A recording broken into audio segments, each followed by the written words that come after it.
अस्सलाम वालेकुम student, virtual university में खुश आमदीद। आप देख रहे हैं खानपुर चैनल। अच्छा, आजकल एग्ज़ाम चल रहे हैं आपके, और एक चीज़ का बड़ी शिद्दत से आपको इंतज़ार होगा, स्पेशली जो नए स्टूडेंट्स हैं उनको, कि भाई एग्ज़ाम्स तो 16 से ख़त्म हो रहे हैं, या हो सकता है कि चंद एक जगह के ऊपर थोड़ा सा लेट भी, यानी 18-19 तक भी चलें, और फिर जो छुट्टियां कितनी होंगी। तो एक चीज़ यहाँ पे क्लियर कर लें कि मिड टर्म के बाद कोई छुट्टियां नहीं होती। सिर्फ़ एक सूरत हो सकती है कि भाई आप लोगों ने पेपर पहले जल्दी दे दिए, यानी 1 जून से स्टार्ट हुए हैं, आज 10 हो चुकी है, तो जिन्होंने ख़त्म कर लिए हैं पेपर पहले से, तो वो जो है वो एक आधा हफ्ता बीच वाला जो है ना, वो थोड़ा सा रिलैक्स गुजार सकते हैं।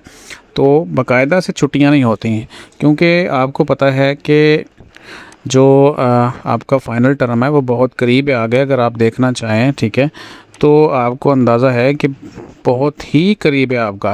अगर एकेडमिक कैलेंडर आप चेक करें तो यहाँ पे देखें 27 जुलाई से आपके पेपर हैं, और आज 10 जून है। तो अगर 16 को ख़त्म होता है, किसी का लास्ट 16 को है, वो रह गया है, तो वो 21-22 को होगा। तो बीच में किसी भी तरह की कोई छुट्टियाँ नहीं हैं। असल में ये जो टाइम है, ये आपको सिस्टम जो है ना, वो फाइनल एग्ज़ाम्स की तरफ बुला रहा है कि आप तैयारी कर लें और उसको अच्छे तरीके से करें। उसकी वजह यह है कि अगला जो टाइम है वो कितना इम्पोर्टेंट है, और इम्पोर्टेंट इसलिए है कि मैंने लास्ट वीडियो में आपके साथ ने शेयर किया था कि इस वीडियो में एक जो रिज़ल्ट कैलकुलेटर है ना, वो यहाँ पे मैं वेबसाइट के ऊपर अपने लगा दूँगा। तो अगर आप यहाँ पे रिसोर्सेज के अंदर आएँ और मार्क्स कैलकुलेटर को क्लिक करेंगे, तो आपको एक कैलकुलेटर नज़र आ जाएगा, जिससे ना आप अपने नंबर जो हैं वो कैलकुलेट कर सकते हैं, और रिज़ल्ट वगैरह किस तरह बनता है वो देख सकते हैं। यानी 20%, तो वीडियो में मैंने समझाया था कि 20% रूल क्या है। उसमें ये था कि मिनिमम जो है ना वो 20% नंबर्स आपके मिड टर्म और उन एक्टिविटीज़ में आना चाहिए।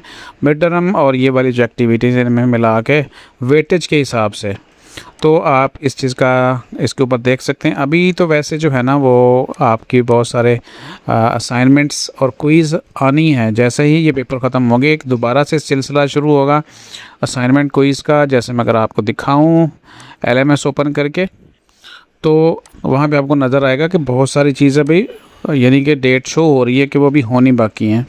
ये सारी चीज़ें मैं आपको इसलिए समझा रहा हूँ कि अगर आप रिलैक्स ना हो जाएं। भाई कई बार स्टूडेंट कहते हैं कि जी हम तो समझे थे कि छुट्टियाँ हो गई हैं बीच में, तो छुट्टियाँ वुट्टियाँ नहीं होती।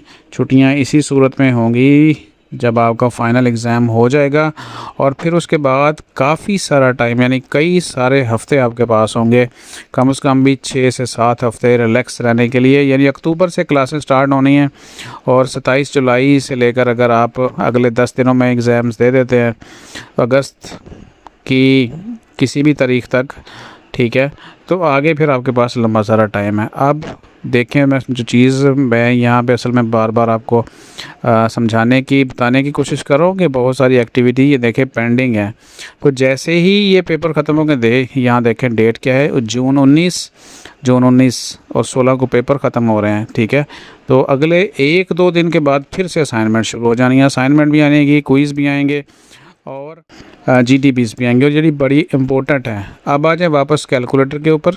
तो कैलकुलेटर को किस तरह आपने यूज़ करना है, सबसे पहले तो आप देखेंगे उस सब्जेक्ट की असेसमेंट स्कीम की आपने किस तरह करना। अब यहाँ पे देखें तो मिड टर्म 25% का है, और 3 और 3 की और 9% के क्विज़ हैं।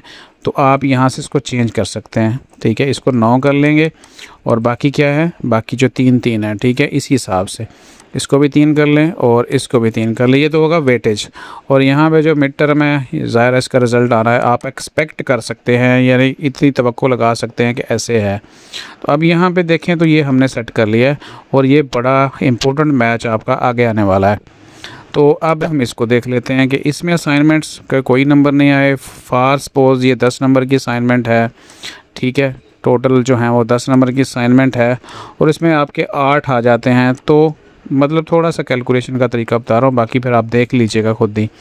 GDP है, उसमें 3.75 हैं, टोटल जो है उसके 5 नंबर थे। तो टोटल इसको हम GDP का 5 कर देंगे, और अब 10 कितने हैं, 3.75। अब आ जाएं क्विज़ के ऊपर। तो क्विज़ जनाब इसमें है 7 और देखें 2 अभी पेंडिंग है, ठीक है। ये थोड़ी सी बस कैलकुलेशन आपके साथ कर लेते हैं, बाकी आपने समझ लेनी है।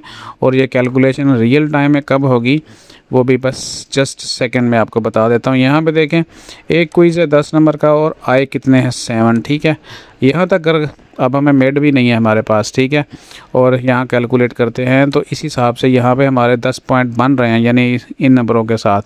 तो यहाँ पे अगर हम हासिल कर लेते हैं मिड, अगर 38 का होता है उसमें से हम 25 भी ले लेते हैं, ठीक है, तो यहाँ देखें अच्छे खासे हमारे पॉइंट्स बन जाते हैं और आपका मिड जो है वो पास हो जाता है। फिर हमारे पास फाइनल टर्म होगा और फाइनल अगर 50 का है और उसमें हम 40 नंबर ले लेते हैं तो हमारा CGPA भी क्लियर हो जाएगा कि हम इतने नंबर अच्छे सारे ले सकते हैं, ठीक है।